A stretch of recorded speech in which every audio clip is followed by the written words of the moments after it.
हवेली के विशाल और शानदार स्टडी रूम में सन्नाटा छाया हुआ था, लेकिन दरवाजे के पास खड़ी रागनी की तेज और ऊंची आवाज ने उस शांति को चकनाचूर कर दिया। उसकी आंखों में गुस्से की चिंगारियां थीं और वो घमंड भरे लहजे में खन्ना साहब से कह रही थी, पापा, मैंने कहा सभी नौकरों को बुलाइए, मेरी चैन इन्हीं में से किसी के पास होगी। खन्ना साहब, जो अपनी बेटी की हर बात प्यार से सुनने के आदी थे, नर्म स्वर में बोले, मेरी लाडो, इस तरह किसी पर आरोप लगाना अच्छी बात नहीं। अगर खो गई है तो आराम से ढूंढ लेते हैं। उनकी आवाज में एक बाप का स्नेह झलक रहा था। लेकिन रागनी इस वक्त अपनी बात मनवाने पर अड़ी हुई थी। वो अपनी जगह से एक कदम भी पीछे हटने को तैयार नहीं थी। रागनी, जिसने इस वक्त महंगे कपड़े पहने हुए थे और जिसके बाल बड़ी खूबसूरती से बंधे हुए थे, अपनी खूबसूरत बिराउन आंखों से कमरे में मौजूद हर चीज को देख रही थी। उसके हाव भाव उसकी घमंड भरे नेचर को साफ दिखा रहे थे। उसने गुस्से से पैर पटकते हुए कहा, मैंने कह दिया ना पापा, सबको बुलाइए, मैं खुद तलाशी लूंगी। खन्ना साहब को मजबूरी में नौकरों को बुलाना पड़ा। थोड़ी ही देर में सभी नौकर लाइन में खड़े हो गए। सभी के चेहरे डर से झुके हुए थे, लेकिन एक व्यक्ति ऐसा था जिसने अपनी आंखें झुकाने के बजाय रागनी को गुस्से से घूरा। कबीर, जो हवेली का सबसे काबिल और भरोसेमंद नौकर था, अपने मजबूत शरीर और आत्मसम्मान भरे अंदाज की वजह से सबसे अलग नजर आ रहा था। उसकी आंखों में गुस्सा और अंदरूनी बेबसी दोनों झलक रही थीं, लेकिन वो जानता था कि रागनी का सामना करना आसान नहीं होगा। रागनी ने तलाशी शुरू कर दी। वो हर नौकर से कठोर शब्दों में बात करती और बिना झिझक उन्हें अपमानित करती जा रही थी। उसके शब्द तीखे थे और उसका अंदाज घमंडी। खन्ना साहब बेबसी से ये सब देख रहे थे, लेकिन अपनी लाडली बेटी को कुछ कहने से बच रहे थे। जब रागनी एक नौकरानी की तलाशी ले रही थी, कबीर ने अपना धैर्य खोते हुए कहा, मुझे माफ कर दें साहब, लेकिन मैं अपनी तलाशी किसी भी कीमत पर नहीं दूंगा। उसकी आवाज दृढ़ और लहजा चुपता हुआ था।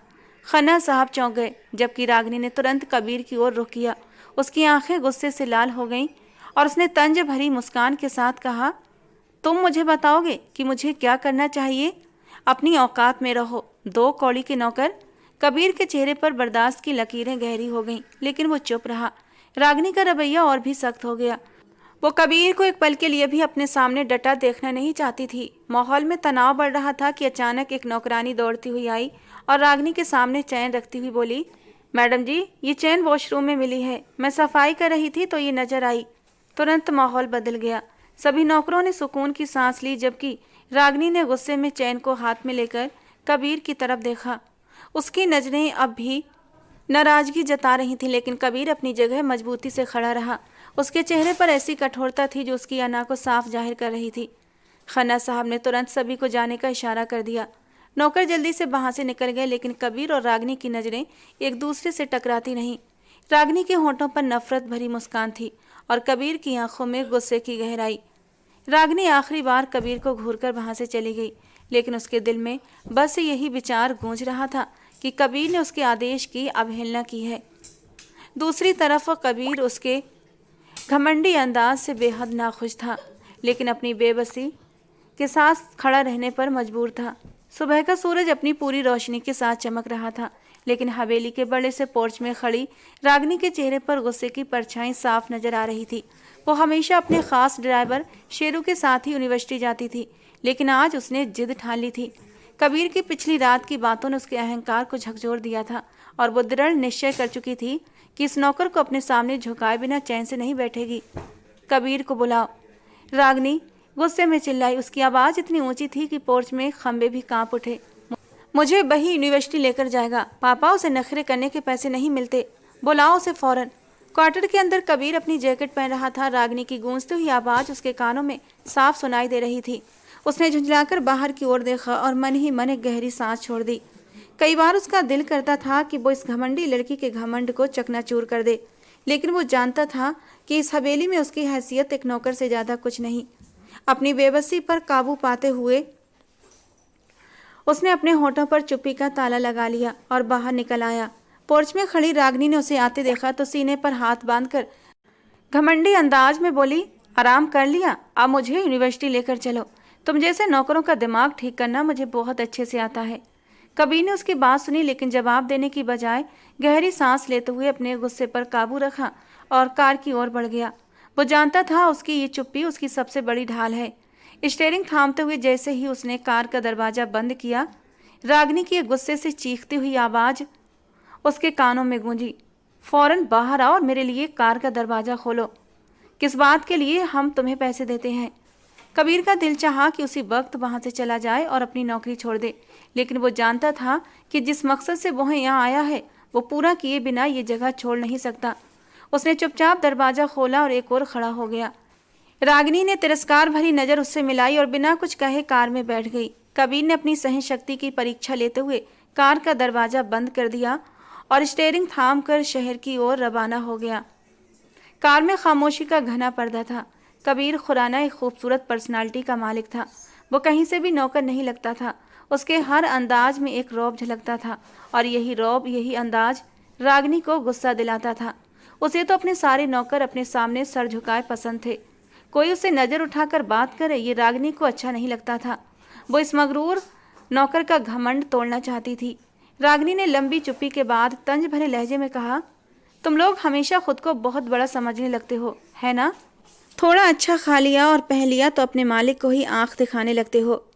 कबीर ने स्टीयरिंग पर पकड़ मजबूत करते हुए कहा, हम मालिक और नौकर का फ़र्क अच्छे से जानते हैं मैडम जी, लेकिन कभी कभी कुछ मालिक ये भूल जाते हैं कि नौकर भी इंसान होते हैं, उनके भी जज्बात होते हैं। रागिनी ने गुस्से की उसकी तरफ देखा। तुम्हें अपने जज्बात काबू में रखने चाहिए कबीर, ये हवेली तुम्हारी औकात से बहुत बड़ी है और मैं भी। कबीर ने एक तंज भरी मुस्कान के साथ कहा, औकात का हिसाब लगाने के लिए घमंड से ऊंची गर्दन नहीं बल्कि दिल की गहराई चाहिए, और जो हर किसी के पास नहीं होती। रागिनी के चेहरे पर गुस्से की लहर दौड़ गई। बस अपनी जबान बंद रखो, तुम जैसे लोग मेरे सामने बात करने के लायक भी नहीं। कबीर ने एक पल के लिए उसकी तरफ देखा और फिर स्टीयरिंग पर नजरें जमा ली। आप सही कहती हैं बीबी जी, कुछ लोग बात करने के काबिल नहीं होते और कुछ सुनने के। ये सुनते ही रागिनी का गुस्सा सातवें आसमान पर पहुंच गया। वो गुस्से से चीख कर बोली, तुम्हें मेरी बातों का जवाब देने की हिम्मत कैसे हुई?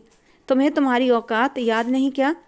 कबीर ने गहरी सांस लेते हुए कहा, औकात याद है मैडम जी, मगर कभी कभी कुछ लोग अपनी औकात जताने में अपनी हद से गुजर जाते हैं।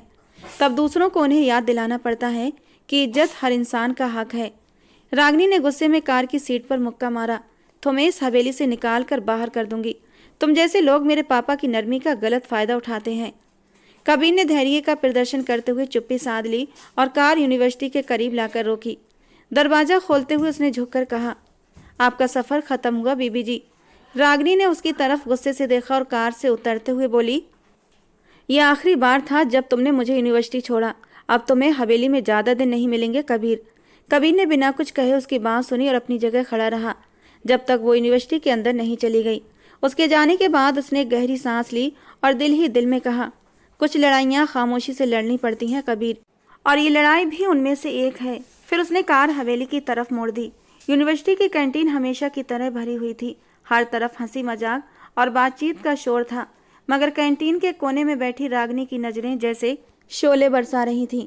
उसके आसपास उसके दोस्तों का एक समूह मौजूद था जो उसकी बातें सुनने में मगन था। रागिनी में एक ऐसी कशिश थी जो हर किसी को उसके करीब रहने पर मजबूर कर देती, मगर उस पल उसके चेहरे पर छाए गुस्से ने सबको परेशान कर दिया। रागिनी ने चाय का कप मेज पर जोर से रखा और घमंड भरे अंदाज में बोली, उस कबीर की इतनी हिम्मत, मेरे सामने जबान चलाई, मुझे जवाब देने की जरूरत की उसने। उसकी आवाज़ में गुस्से और हिकारत की तीव्रता साफ झलक रही थी। मैंने कभी सोचा भी नहीं था कि कोई नौकर मुझसे इस तरह बात करेगा। उसकी सबसे करीबी दोस्त प्राची ने हल्की सी हंसी के साथ कहा, तो फिर क्या सोचा है रागिनी? तुम्हारी चुप्पी बता रही है तुम कुछ बड़ा करने वाली हो। चुप्पी? मैं कबीर की जिंदगी उसके लिए नर्क बना दूंगी। उसने सोच भी कैसे लिया कि वो मुझे जवाब देगा? उसके शब्दों में नफरत साफ दिखाई दे रही थी। तुम कहो तो हम भी उसे सबक सिखाने में तुम्हारी मदद करें। वैसे भी हवेली के नौकरों को उनकी औकात याद दिलाते रहना जरूरी होता है। रागिनी ने तीखी मुस्कान के साथ कहा, औकात? मैं उसे ऐसी जगह पहुंचा दूंगी कि वो अपनी औकात का मतलब भी भूल जाएगा। उसे बदनाम करना होगा इतना कि वो खुद अपनी नज़रों में गिर जाए। प्राची ने हैरानी से कहा, लेकिन कैसे? हवेली के नौकरों को इतनी आसानी से कुछ कहा नहीं जा सकता, खासकर कबीर जैसा इंसान। वो तो काफ़ी मजबूत और सीरियस लगता है। रागिनी ने चाय की एक हल्की चुस्की ली और एक पल के लिए सोचते हुए बोली, गंभीर? वो खुद को बहुत कुछ समझता है, लेकिन मैं उसे सबके सामने बेनकाब करके रहूंगी। पहले उसके चरित्र पर सवाल उठाऊंगी, फिर उसके काम पर, और आखिर में मैं पापा को मजबूर कर दूंगी कि वो उसे हवेली से निकाल दें। ईशा ने उत्साहित होकर कहा, ये तो जबरदस्त प्लान है, लेकिन तुम्हें ये सब करने में जल्दबाजी नहीं करनी चाहिए। रागिनी ने ईशा की बात को नज़रअंदाज करते हुए कहा, जल्दबाजी नहीं, ये सब बहुत सोच समझ कर होगा, लेकिन नतीजा सिर्फ एक होगा, कबीर की बर्बादी। जब तक वो हवेली से ना निकल जाए मैं चैन से नहीं बैठूंगी। और हाँ, ये बात कभी मत भूलना कि मैं जो सोच लेती हूँ वो करके दिखाती हूँ। सभी दोस्तों ने उसकी बात पर हंसी से ठहाका लगाया, लेकिन रागिनी के चेहरे पर हंसी का कोई नामो निशान नहीं था। शाम के 4 बजे का समय था। हवेली की गलियारे में हल्की सी हलचल थी। रागिनी थकी हुई यूनिवर्सिटी से वापस आई तो लॉन्ज में बैठे मेहमानों की कतार देखकर उसके माथे पर नाखुशी की लकीरें आईं। वो हमेशा से ऐसी महफिलों को गैर जरूरी समझती थी और इस वक्त भी बिना किसी ध्यान दिए अपने कमरे की तरफ बढ़ने लगी। रागिनी बेटा, जरा रुको। खन्ना साहब की गहरी आवाज ने उसे रोक दिया। वो पलटी तो अपने पापा को मुस्कुराते हुए देखा। उनके चेहरे पर नरमी और खुशी का भाव था। रागिनी के कदम रुक गए। वो धीरे धीरे चलते हुए अपने पापा के पास आई। खन्ना साहब ने उसके माथे पर प्यार भरा किस दिया और अपने पास खड़ा करके मेहमानों से परिचय कराते हुए बोले, ये है मेरी बेटी, मेरी शहजादी रागिनी। फिर रागिनी की तरफ देखकर बोले, बेटा, ये चौधरी रूपेश जी हैं, दूसरे गांव से आए हैं। इनके पापा चौधरी मनीष मेरे बहुत करीबी दोस्त हैं, और ये इनकी बीबी पुष्पा जी, और ये तुम्हारे रिश्ते के लिए आए हैं। ये सुनकर रागिनी के चेहरे पर एक पल के लिए हैरानी आई, लेकिन उसने जल्दी ही खुद पर काबू पा लिया। उसकी नज़रें सामने बैठे आकाश पर टिक गईं, जो कि जीन्स टी शर्ट पहने हुए था। देखने में अच्छा खासा था, लेकिन उसका आम सा स्टाइल रागिनी को प्रभावित न कर सका। रागिनी ने खुद को संभालते हुए एक बनावटी मुस्कान सजाई और मेहमानों के करीब आकर औपचारिक अंदाज में हेलो किया। कुछ देर तक वो मेहमानों के साथ बैठकर बेमन से बातें करती रही, मगर जल्दी ही उसकी सहनशीलता जवाब दे गई। अचानक उसने अपने पापा की ओर देखा और साफ लहजे में बोली, पापा, मुझे इन सब फिजूल बातों का हिस्सा नहीं बनना। मैं बहुत थकी हुई हूँ और आराम करना चाहती हूँ। ये सुनकर मेहमानों के बीच एक पल के लिए खामोशी छा गई। खन्ना साहब के चेहरे पर साफ साफ बेचैनी दिखने लगी। उनकी नज़रें अनायास चौधरी रूपेश की ओर गईं, जो हल्की सी मुस्कान के साथ बैठे थे, मगर उनकी आंखों में गहरी गंभीरता थी। उनकी पत्नी ने नाराजगी भरी नजरों से रागिनी को देखा और आकाश ने शर्मिंदगी से सिर झुका लिया। रागिनी, खन्ना साहब ने सख्त लहजे में कहा और अपनी बेटी को आंखों के इशारे से चुप रहने को कहा, मगर रागिनी को इन बातों की परवाह कहाँ थी। अपने पापा के इशारे को नज़रअंदाज किया और अपने कमरे की तरफ बढ़ गई। लॉन्ज में मौजूद सभी लोग उसकी बेपरवाही पर हैरान हुए। कबीर, जो किचन की तरफ जा रहा था, उसने ये दृश्य देखा। उसके चेहरे पर एक हल्की सी मुस्कान आई। लॉन्ज में मौजूद मेहमानों ने अपनी नाराजगी छुपाने की पूरी कोशिश की, मगर माहौल में फैला बोझलपन हर किसी को महसूस हो रहा था। शाम को खाने की मेज पर खन्ना साहब रागिनी का इंतजार कर रहे थे, मगर वो नहीं आई। आखिरकार थक हार कर वो खुद ही उसके कमरे की ओर चल दिए। दरवाजे पर हल्की दस्तक देने के बाद वो अंदर गए तो देखा रागिनी बिस्तर पर लेटी हुई मोबाइल में बिजी थी। खन्ना साहब ने अपनी मौजूदगी जताने के लिए खंखारा, जिस पर रागिनी ने नजरें उठाकर उनकी तरफ देखा और मोबाइल रखकर सीधी बैठ गई। पापा, आप यहाँ? उसने सवालिया निगाहों से उन्हें देखा। खन्ना साहब धीमे कदमों से चलते हुए उसके पास आए और बिस्तर पर बैठ गए। उन्होंने नरमी से उसके सिर पर हाथ फेरा और बोले, हम काफ़ी देर से नीचे तुम्हारा इंतजार कर रहे थे, लेकिन तुम नहीं आई। हमें तुमसे एक बहुत ज़रूरी बात करनी है। रागिनी ध्यान से देखने लगी। खन्ना साहब ने गहरी सांस ली और बोलना शुरू किया, देखो बेटा, आज जो लोग तुम्हारे लिए आए थे वे बहुत इज्जतदार और अच्छे लोग हैं। हमने उन्हें बहुत करीब से देखा है और अभी वो अपनी बात पूरी भी नहीं कर पाए थे कि रागिनी ने तुरंत उनकी बात काट दी। पापा, मुझे बिल्कुल भी पसंद नहीं आए वो लोग। मुझे तो उनका अंदाज ही पसंद नहीं आया, न कपड़ों का सलीका, न बात करने का ढंग। और वो औरत, ऐसा लग रहा था जैसे गहनों की पूरी दुकान पहनकर आई हो। और वो आकाश चौधरी, वो तो और भी अजीब था। पापा, अगर कोई रिश्ता लेकर आ रहा हो तो कम से कम पैंट शर्ट ही पहन ले। मुझे ये रिश्ता बिल्कुल पसंद नहीं, और ख़ासकर गांव में शादी करने का तो सवाल ही नहीं उठता। मैं रागिनी की बातें अभी पूरी नहीं हुई थी कि खन्ना साहब ने नरमी से कहा, अच्छी बेटियां माँ बाप के जोड़े गए रिश्तों पर ऐतराज नहीं करती। रागिनी, तुम जानती हो हमने हमेशा तुम्हें इज्जत दी है, तुम्हें अपनी शहजादी माना है, मगर कुछ फैसले ऐसे होते हैं जहाँ माँ बाप का हक होता है, और ये रिश्ता हमने तय कर दिया है। हमने तय किया है कि इस शुक्रवार को दिन और तारीख पक्की कर दी जाएगी। रागिनी की आंखों में गुस्से की चमक साफ नजर आई थी। वो तेजी से बोली, पापा आपको पता है आप क्या कह रहे हैं? मेरी पढ़ाई, मेरा करियर, ये सब कहाँ जाएगा? मैं अभी शादी के लिए बिल्कुल तैयार नहीं हूँ। खन्ना साहब ने उसे टोकते हुए कहा, करियर, पढ़ाई ये सब बाद में भी हो सकता है। अभी तुम्हारी उम्र है शादी की, और चौधरी आकाश एक बेहतरीन इंसान है, तुम्हें समझना चाहिए। यह हमारे लिए इज्जत का मामला है। आज तुम्हारी वजह से हमें मेहमानों के सामने शर्मिंदा होना पड़ा। वे लोग क्या सोचेंगे? रागिनी ने नाखुशी से सिर झटका। पापा, मुझे किसी की परवाह नहीं। मैंने कह दिया ना, मैं ये शादी नहीं करूंगी। खास तौर पर गांव के किसी व्यक्ति से तो बिल्कुल नहीं। मुझे अपने सपने पूरे करने हैं, अपनी जिंदगी अपने तरीके से जीनी है। खन्ना साहब अपनी जगह से खड़े हो गए। उनके चेहरे पर सख्ती और मायूसी के भाव थे। उन्होंने गहरी नज़र रागिनी पर डाली और ठंडे लहजे में बोले, हमने फैसला कर लिया है और ये फैसला बदलेगा नहीं। इस शुक्रवार को दिन और तारीख तय हो जाएगी और जल्दी ही तुम्हारा विवाह चौधरी आकाश से कर दिया जाएगा, और ये हमारा आखिरी फैसला है।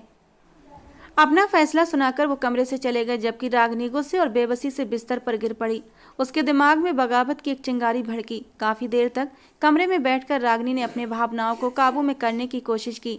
काफी देर अपने गुस्से को काबू करने के बाद वो गार्डन की तरफ बढ़ गई। उसने सोचा कि थोड़ी देर टहलकर वो अपना दिमाग शांत कर लेगी। रागिनी के कदम खुद ब खुद लॉन की ओर बढ़ रहे थे। उसके मन में अब भी कड़वाहट थी, लेकिन उसका इरादा कुछ और था। वो जानती थी कि ये एक मौका है जहां वो अपने गुस्से की आग को ठंडा कर सकती है। इसी दौरान उसकी नज़र गेट की तरफ गई, जहां कबीर एक गार्ड के साथ बैठा हुआ सिगरेट पी रहा था। रागिनी ने गहरी नज़र से उसे देखा और फिर एक पल में उसके दिमाग में एक खुराफाती ख्याल आया। अब देखना कबीर, उसने खुद से कहा, तुम्हारी ज़िंदगी तो मैं अब बर्बाद कर दूंगी।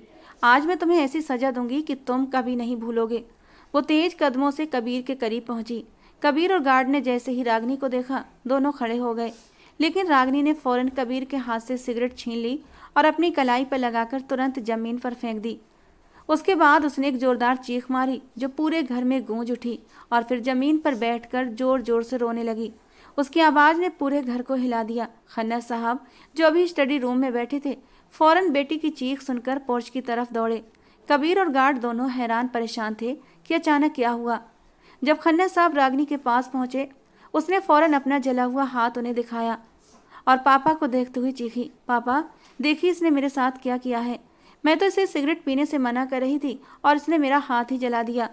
कबीर का दिल बैठ गया और वो सिर हिलाकर अपनी सफाई देने की कोशिश करता रहा। उसके चेहरे पर बेगुनाही की झलक थी, लेकिन उसके मुंह से एक शब्द भी नहीं निकला। खन्ना साहब की आंखों में गुस्सा और चिंता की लहर दौड़ गई। जब उन्होंने रागिनी के जले हुए हाथ को देखा और उसकी आंखों में आंसू देखे तो उनका दिमाग अचानक घूम गया। उन्होंने फौरन कबीर की तरफ मुंह मोड़ा और बिना किसी चेतावनी के उसके गाल पर एक जोरदार थप्पड़ रख दिया। तुमने मेरी बेटी को तकलीफ देने की हिम्मत कैसे की? खन्ना साहब की आवाज़ गुस्से से कांप रही थी। कबीर कुछ कहने की कोशिश करता, लेकिन उसकी जुबान बंद हो चुकी थी। वो सर झुकाए खड़ा था। गार्ड भी बेबसी की स्थिति से देख रहा था। तुरंत इस हवेली से निकल जाओ, मैं तुम्हें यहाँ बर्दाश्त नहीं करूँगा। गार्ड जो ये सब देख रहा था चुप रहा, क्योंकि वो जानता था अगर उसने भी कुछ कहा तो रागिनी उसकी नौकरी भी ख़त्म करवा देगी। इसलिए वो खामोश रहा और बस कबीर को बाहर जाने का इशारा कर दिया। रागिनी का दिल खुशी से भर गया था। उसने कबीर को एक तिरस्कार भरी नज़र से देखा और फिर अपने पापा के साथ लॉन्च की तरफ चल पड़ी। वो जानती थी आज उसने अपने बदले को पूरा कर लिया, लेकिन कबीर के लिए उसके दिल में कुछ और था, एक गहरी नफरत भरी भावना। समय तेजी से गुजरता जा रहा था। इस घटना को पूरा 1 महीना बीत चुका था। रागिनी ने इस 1 महीने में अपनी ज़िंदगी के सबसे नाजुक पलों का सामना किया। अपने पापा की बात मानते हुए उसका दिल भारी हो रहा था। उसकी शादी की तारीख तय हो चुकी थी और आज वही दिन था जिसका उसे डर था, और आखिरकार वो दिन आ ही चुका था। वो दुल्हन के जोड़े में कमरे के कोने में सजी बैठी थी। उसके मन में अनगिनत विचार चल रहे थे। उसका दिल शादी के लिए बिल्कुल भी तैयार नहीं था। रागिनी ने गहरी सांस ली और अपनी चीज़ें एक बैग में इकट्ठा करना शुरू कर दी। वो जानती थी कि वो गलत कर रही है। उसके पापा को बहुत तकलीफ होगी, लेकिन वो अपनी ज़िंदगी दांव पर नहीं लगा सकती थी। उसने हमेशा आज़ाद ज़िंदगी जी थी। वो जानती थी अगर उसकी शादी इस चौधरी से हो गई तो वो सिर्फ एक पत्नी बनकर रह जाएगी जो अपने पति के आदेशों पर चलेगी, और वो ऐसा नहीं चाहती थी। वो एक ऐसी ज़िंदगी चाहती थी जो वो अपनी शर्तों पर जी सके। वो ऐसे इंसान से शादी करना चाहती थी जो उसे समझे, उससे प्यार करे और उसे अपनी मर्जी के मुताबिक ज़िंदगी जीने दे। उसने दिल में भगवान का नाम लिया और फौरन हवेली के पिछले दरवाजे की तरफ बढ़ गई। उसने पहले से ही गाड़ी मंगवा रखी थी। उसका दिल तेज तेज धड़क रहा था, लेकिन डर के बावजूद वो हवेली से बाहर निकल आई। उसने गाड़ी में बैठते ही ड्राइवर को शहर की तरफ चलने का हुक्म दिया। गाड़ी अभी शहर की सड़कों पर तेज रफ्तार से जा रही थी कि अचानक उसके सामने 3 गाड़ियां आकर रुकी। रागिनी ने घबराकर गाड़ियों को देखा। उसकी आंखों में डर की लहर दौड़ गई। तभी पहली गाड़ी का दरवाजा खुला और शख्स बाहर निकला। वो कोई और नहीं बल्कि कबीर था, जो काले पैंट और कोट में था और उसके हाथ में एक पिस्टल भी थी। रागिनी को उसकी शक्ल देखकर एक गहरा झटका लगा।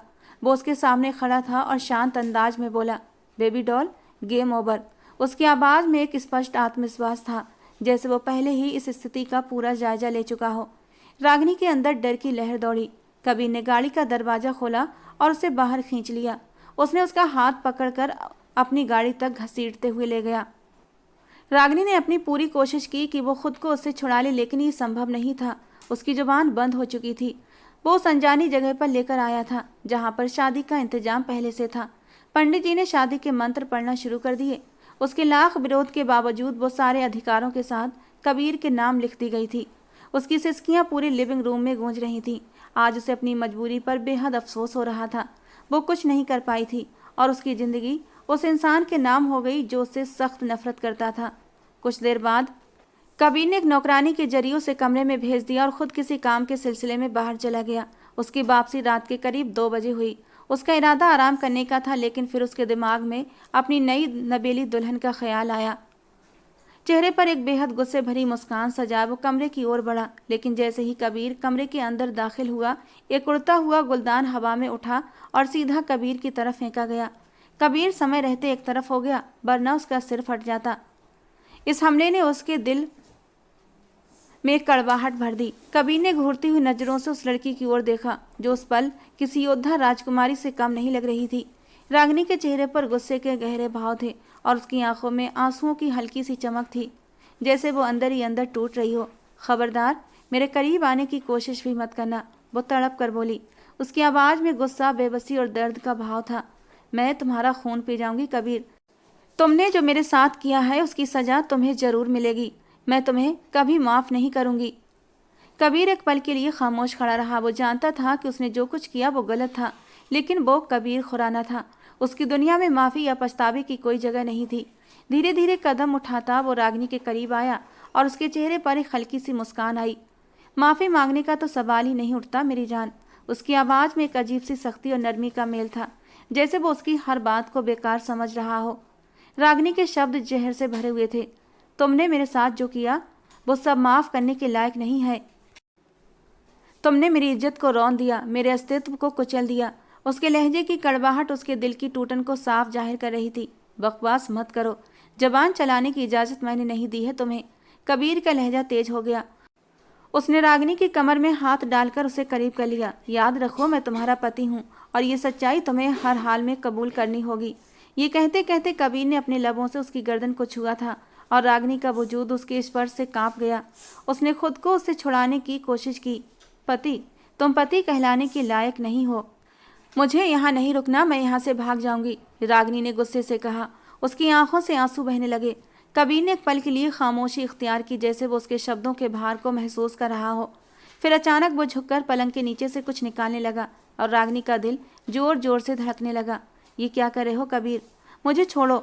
देखो प्लीज़, मेरे साथ कुछ भी गलत मत करना। उसकी आवाज़ डर और गुस्से से काँप रही थी, लेकिन कबीर ने उसकी बात को नज़रअंदाज करते हुए बेड के नीचे से जंजीरें निकाल लीं। वो मुस्कुराते हुए बोला, बहुत शौक है ना तुम्हें भागने का, लो अब भाग कर दिखाओ। उसने रागिनी के पैरों को जंजीरों से जकड़ दिया।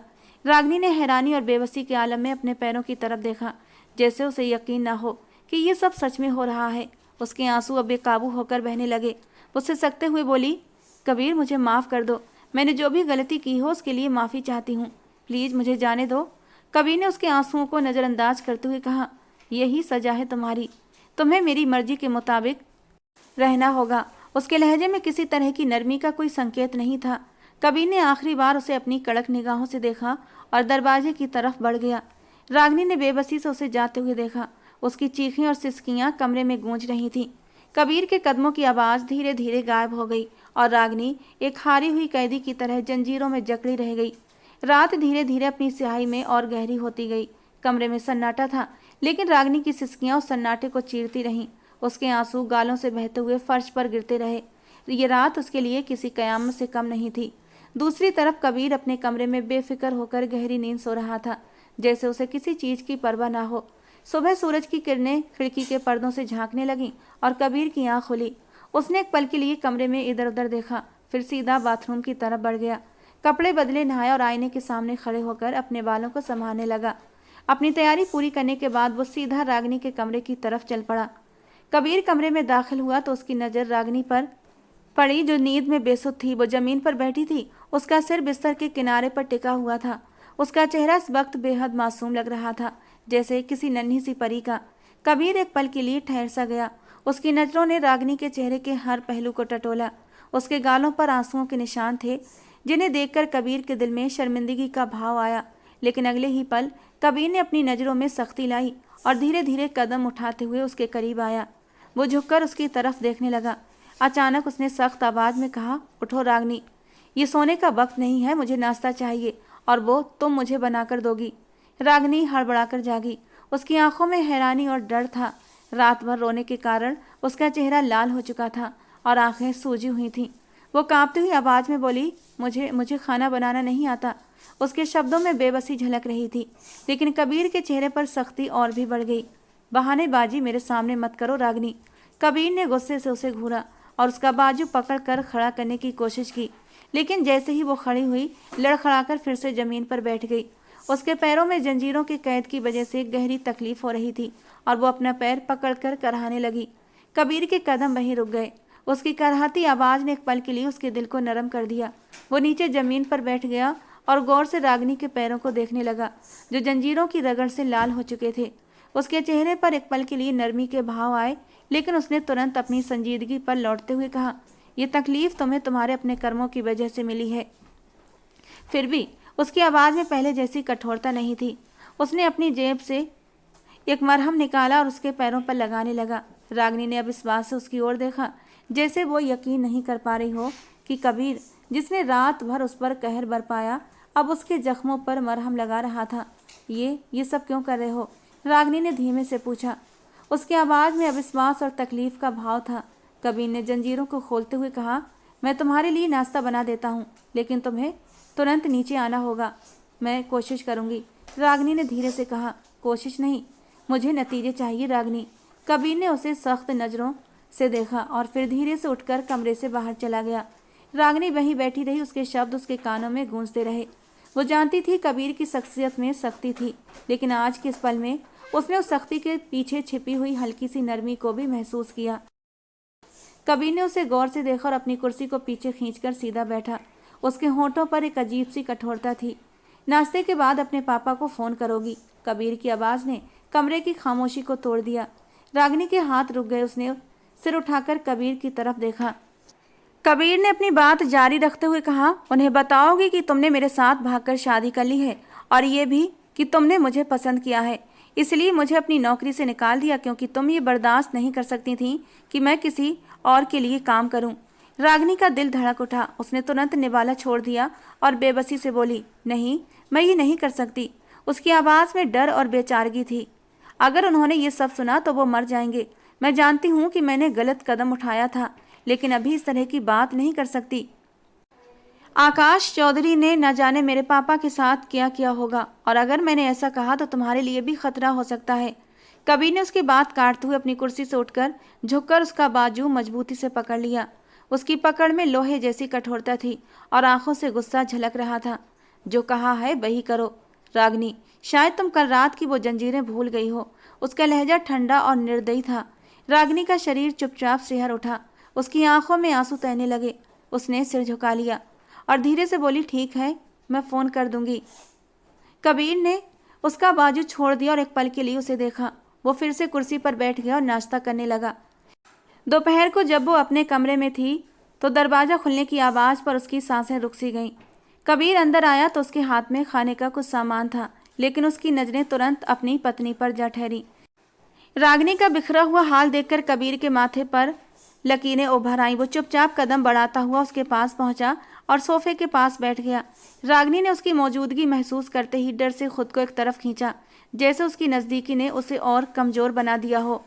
कबीर ने गंभीरता से उसे देखा। उसकी आंखों में एक अजीब सी कठोरता के साथ साथ थोड़ी सी नरमी भी थी। ये क्या हालत बना रखी है? उसने धीमे लेकिन गंभीर स्वर में पूछा। रागिनी ने कोई जवाब नहीं दिया, बस अपनी आंखों से बहते आंसू रोकने की नाकाम कोशिश करती रही। कबीर ने धीरे से उसका बाजू पकड़ा और उसे अपनी तरफ खींचकर बैठने पर मजबूर किया।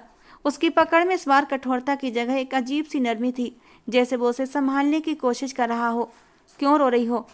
आखिर तुम्हारे अंदर इतना घमंड क्यों है? कबीर ने उसकी आंखों में झांकते हुए पूछा। मैंने मारा तो नहीं तुम्हें, फिर ये आंसू क्यों? घमंड? रागिनी ने हैरानी से उसकी तरफ देखा। क्या आपको लगता है कि मैं घमंड करती हूँ? मैंने तो बस अपनी सोच के अनुसार उस वक्त काम किया था। कबीर ने उसके आंसुओं की तरफ देखते हुए कहा। हाँ, और यही सोच तुम्हें यहाँ तक ले आई। तुम्हें लगता था कि दुनिया तुम्हारे काबू में है, लेकिन दुनिया को काबू में लाने का ये तरीका नहीं होता रागिनी। रागिनी ने उसकी बात पर कुछ कहने के लिए मुंह खोला, लेकिन फिर चुप की चुप रह गई। उसकी आंखों में बेबसी और शर्मिंदगी के आंसू झलकने लगे। कबीर ने एक पल के लिए उसके चेहरे को ध्यान से देखा और फिर धीरे से कहा। अब भी वक्त है, खुद को संभाल लो। मैं यहाँ तुम्हारी दुश्मनी के लिए नहीं हूँ, लेकिन तुम्हें ये सीखना होगा कि दुनिया तुम्हारे मुताबिक नहीं चलती। ये कहकर कबीर उठा, खाने का सामान मेज पर रखा और लंबे कदमों से किचन की तरफ बढ़ गया, जबकि रागिनी अपनी जगह बैठकर उसकी बातों के मायने समझने की कोशिश करती रही। समय अपनी रफ्तार से बीत रहा था। कबीर उसके पास उसके कमरे में नहीं सोता था, बल्कि वो अलग कमरे में सोता था, और यही रागिनी के लिए सुकून की बात थी। एक हफ्ते बाद कबीर ने उसे देखते हुए अचानक कहा। मुझे पता चला है कि खन्ना साहब की तबीयत बहुत ख़राब है। चौधरियों ने बहुत हंगामा मचाया था। तुम्हारे पापा की बहुत बदनामी हो गई है, जिसके कारण उन्हें दिल का दौरा पड़ा है। वो जो चुपचाप उसकी बातें सुन रही थी, एक झटके से अपनी जगह से खड़ी हो गई और तड़पते हुए बोली। नहीं, ऐसा नहीं हो सकता, मेरे पापा। उसकी तड़प देखकर कबीर की आंखों में एक पल के लिए शर्मिंदगी आई थी, लेकिन वो तुरंत ही सिर झटकते हुए बोला। मैंने तुम्हें तुम्हारे घर से अगवा नहीं किया था, बल्कि तुम खुद अपनी शादी छोड़कर भागी थी। मैंने तो तुम्हें रास्ते से उठाया था। वो उसकी तरफ देखकर बोला। हम दोनों तुम्हारे पापा के पास चलते हैं। वहां जाकर तुम सारी स्थिति उन्हें समझाओगी कि तुमने वो घर क्यों छोड़ा, आखिर क्या वजह थी। उनसे माफ़ी मांगो। मैं भी उन्हें समझाने की कोशिश करूंगा, ताकि उनकी तबीयत में कुछ सुधार आए। रागिनी सिर को हाथों में गिराकर बोली। मैं नहीं जा सकती। चौधरियों ने अगर मुझे वहां देखा तो वो लोग मुझे गोली मार देंगे। मैं उनके घर की इज्जत बन रही थी। वो लोग औरतों के मामले में बहुत सख्त हैं। कबीर के माथे पर यह बात सुनकर बल पड़े। वो कठोर स्वर में बोला। मेरी पत्नी हो, कबीर खुराना की पत्नी। किसी ने अगर आंख उठाकर भी तुम्हारी तरफ देखा तो मैं उनकी आंखें नोच लूंगा। तुम्हें चिंता करने की जरूरत नहीं, तुम बस तैयार हो जाओ। हम थोड़ी देर में ही गांव के लिए निकलेंगे। इस बार रागिनी को कबीर की पत्नी होने पर अचानक से गर्व महसूस हुआ। वो चुपचाप कमरे में चली गई। थोड़ी देर बाद वो लोग गांव के लिए निकल चुके थे। गांव की तंग और मिट्टी से भरी हुई गलियों से गुजरते हुए रागिनी का दिल किसी पक्षी की तरह जोर जोर से फड़फड़ा रहा था। वो अपने घर के पास आते ही गहरी घबराहट का शिकार हो गई थी। कबीर की मौजूदगी ने उसे कुछ राहत दी, लेकिन अंदर ही अंदर वो डर से कांप भी रही थी। कबीर की मजबूत पकड़ ने उसे यकीन दिलाया कि वो अकेली नहीं है। गांव के लोगों की नज़रों में सवाल और हैरानी थी, लेकिन कबीर की आंखों में ऐसी कठोरता थी कि कोई भी उनके पास आने की हिम्मत नहीं कर सका। जब वो हवेली में प्रवेश करने लगे तो कर्मचारियों ने उन्हें हैरानी से देखा। रागिनी ने तुरंत अपना सिर झुका लिया और चादर के पल्लू से अपना चेहरा छुपा लिया। कबीर ने कठोर स्वर में सभी को नज़रअंदाज करने का इशारा किया और सीधे खन्ना साहब के कमरे की ओर बढ़े। रागिनी का दिल जोरों से धड़क रहा था। वो एक एक कदम जैसे भारी भारी मन से उठा रही थी। कमरे के दरवाजे पर पहुंचकर कबीर ने हल्की सी दस्तक दी। अंदर से कमजोर सी आवाज आई। कौन है? कबीर ने दरवाजा खोला और रागिनी को अंदर जाने का इशारा किया। जैसे ही उन्होंने अपनी बेटी को अंदर आते देखा, उनकी आंखों में जीवन की एक चमक सी आई थी। वो तुरंत अपने बिस्तर से उठने की कोशिश करने लगे, लेकिन उनकी हालत ने उन्हें रोक दिया। रागिनी, उनकी आवाज़ में अपार प्यार और बेबसी थी। रागिनी को देखते ही उनकी आंखों से आंसू आए। वो अपनी बेटी की तरफ बढ़ने लगे, अपने हाथ फैलाए। रागिनी तुरंत उनके पास आई और उनके सीने से लगकर फूट फूट कर रोने लगी। माफ़ कर दीजिए पापा, मैंने बहुत बड़ी गलती कर दी। रागिनी की आवाज़ भावनाओं से कांप रही थी। खन्ना साहब ने अपने कांपते हुए हाथों से बेटी के सिर पर हाथ रखा और हल्की सी मुस्कान के साथ बोले। मेरी बच्ची, तुम ठीक तो हो ना? और तुम ठीक हो, यही मेरे लिए काफ़ी है। पापा, मैंने आपकी इज्जत को धब्बा लगा दिया। मैंने वो फैसला किया जो मुझे नहीं करना चाहिए था, लेकिन पापा मैं मजबूर थी।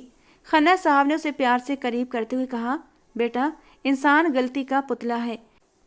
मैं तुमसे नाराज हो सकता हूँ, लेकिन तुम्हें छोड़ नहीं सकता। खन्ना साहब की झुर्रियों से भरी आंखों में गहरी थकान थी, लेकिन अब उन्होंने दरवाजे के पास खड़े कबीर को देखा तो उनकी आंखों में खास चमक आई थी। उनके दिल में न जाने क्या ख्याल थे, लेकिन उन्होंने इशारे से कबीर को पास आने को कहा। कबीर, जो किसी अजीब सी स्थिति में था, कुछ पल के लिए उलझन में पड़ा, लेकिन फिर अपने ख्यालों को झटकते हुए आगे बढ़ा। वो जानता था कि खन्ना साहब की हालत उसके फैसलों के कारण और भी खराब हुई थी, और वो यहाँ केवल रागनी को उसके पापा से मिलाने लाया था। लेकिन जब उसने खन्ना साहब की कमज़ोर आवाज़ सुनी और उनकी आंखों में प्यार की झलक देखी तो उसे गहरी शर्मिंदगी का एहसास हुआ। जैसे ही वो पास पहुंचा, खन्ना साहब ने कांपते हुए हाथों से कबीर का हाथ पकड़ लिया। बैठो बेटा। उनकी आवाज़ कमज़ोर थी, लेकिन स्वर में एक अजीब सा शांति थी। कबीर हैरान होकर उनके पास बैठ गया। रागनी ने भी अनायास अपने बाप की ओर देखा। वो सोच रही थी कि इस मुलाकात में खन्ना साहब कबीर को डांटेंगे, उस पर गुस्सा करेंगे, लेकिन जो कुछ हुआ वो उसकी उम्मीद के बिल्कुल विपरीत था। खन्ना साहब ने धीरे धीरे बोलना शुरू किया। मैं तुम्हारा शुक्रगुजार हूँ कबीर। ये शब्द कबीर के लिए हैरान करने वाले थे। वो अचानक से चौंक कर खन्ना साहब की तरफ देखने लगा। रागनी ने भी हैरान होकर अपने बाप की ओर देखा। ये भी शब्द नहीं थे जो वो सोच कर आई थी, जिसकी वो उम्मीद कर रही थी। खन्ना साहब ने एक हल्की मुस्कान के साथ बोलना जारी रखा। अगर तुम समय पर मेरी बेटी को अपने साथ न ले जाते तो वो चौधरी उसे शहर के किसी भी कोने से ढूंढ निकालते और गोलियों से छलनी कर देते। उनके परिवार की परंपराएं बहुत सख्त हैं और उनके लिए इज्जत का मतलब केवल खून बहाना है। उन्होंने कबीर के हाथ पर अपना कमज़ोर सा हाथ रखा और कहा, तुमने मेरी बेटी को न केवल उनके गुस्से से बचाया, बल्कि उसके लिए एक सुरक्षित रास्ता भी निकाला। मगर कबीर, मेरी एक छोटी सी विनती है। उन्होंने आशा भरी निगाहों से कबीर की ओर देखा।